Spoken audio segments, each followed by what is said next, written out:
जिला पंचायत अध्यक्ष की कुर्सी के लिए खींचतान जारी।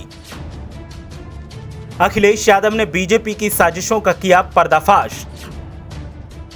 साम दाम दंड भेद की नीति को बीजेपी कर रही इस्तेमाल। प्रशासन को कठपुतली की तरह किया जा रहा है इस्तेमाल। अखिलेश यादव ने सबूतों के साथ किया खुलासा तो मचा हंगामा।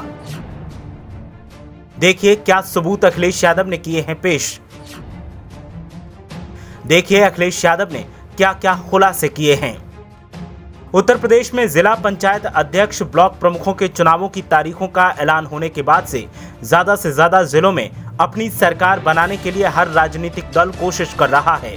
संख्या बल में सपा से शिकस्त झेल रही बीजेपी तो अब साजिशों पर उतर आई है और इसके लिए प्रशासन को सरकार कठपुतली की तरह इस्तेमाल कर रही है। प्रशासनिक अधिकारियों को सरकार ने एक मोहरा बना लिया है और उनसे अपने कार्यकर्ताओं के जैसा काम करवा रही है। हालात तो ये हैं कि कहीं सदस्यों को गिरफ्तार किया जा रहा है तो कहीं जबरदस्ती उठवाया जा रहा है, कहीं रुपयों का प्रलोभन दिया जा रहा है तो कहीं कानून का डर दिखाया जा रहा है। ऐसे आरोप सपा नेताओं ने लगाए हैं। साथ ही पूर्व सीएम अखिलेश यादव ने भी बीजेपी की कार्यशैली पर निशाना साधा है और आरोप लगाते हुए कहा कि बीजेपी जो कर रही है वो सही नहीं है। अखिलेश यादव ने कहा कि बीजेपी कहीं भी जिला पंचायत अध्यक्ष का चुनाव नहीं लड़ रही है, बल्कि पुलिस कप्तान और जिलाधिकारियों को इन चुनावों में बीजेपी को जिताने का ठेका दिया गया है। अखिलेश यादव ने इस मामले में और भी कई खुलासे किए, जिसके बाद सनसनी का माहौल देखने को मिल रहा है। अखिलेश यादव ने आरोप लगाते हुए कहा कि सत्ता के बल पर धांधली की जा रही है। बीजेपी अपने संकल्प पत्र में किए गए वादों को पूरा नहीं कर पाई है।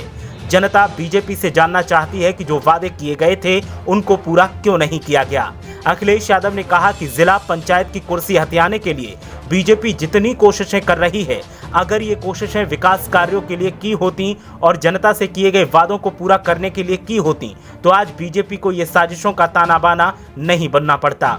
अखिलेश यादव ने कहा कि 2022 में यूपी में होने वाले विधानसभा चुनाव में सपा को जीत सिर्फ और सिर्फ बीजेपी की नाकामियों की वजह से मिलेगी और पिछली सपा सरकार के कामकाज को जनता अब पहचान चुकी है। विकास को आगे बढ़ाने के लिए सपा को जनता अब जिताएगी।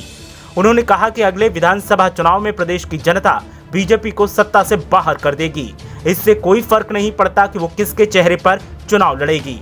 अखिलेश यादव ने सरकार को नसीहत देते हुए कहा कि सबसे पहले तो सरकार को किसानों की आय दोगुनी करने, बेरोजगारों, शिक्षित युवाओं को नौकरी देने और बढ़ती महंगाई जैसे मुद्दों पर जवाब देना चाहिए। प्रदेश में कोरोना वैक्सीन को लेकर जगह जगह से लापरवाही की शिकायतें आ रही हैं और वैक्सीन के नाम पर सिर्फ राजनीति की जा रही है। भारतीय जनता पार्टी को सरकारी अस्पतालों में जन सुविधा के लिए काउंटर खोलने चाहिए। ग्रामीण क्षेत्रों में ऑनलाइन स्लॉट बुकिंग की व्यवस्था को समाप्त कर देना चाहिए। बीजेपी को सुविधा संपन्न लोगों की जिंदगी का ख्याल रखना छोड़कर गांव गरीब का भी ख्याल करना चाहिए, क्योंकि अमीर सिर्फ पैसा दे सकते हैं, गरीब तो खेतों में अन्न उगाकर पेट भरता है और अगर गरीब ने अन्न उगाना बंद कर दिया तो अमीर और सरकार के चमचे सब भूखों मरने की कगार पर आ जाएंगे। जिस तरह से आरोप प्रत्यारोप और खुलासों का दौर चल रहा है, देखना यह है कि उत्तर प्रदेश में आने वाले दिनों की राजनीति क्या गुल खिलाएगी। ब्यूरो रिपोर्ट, मीडिया हलचल।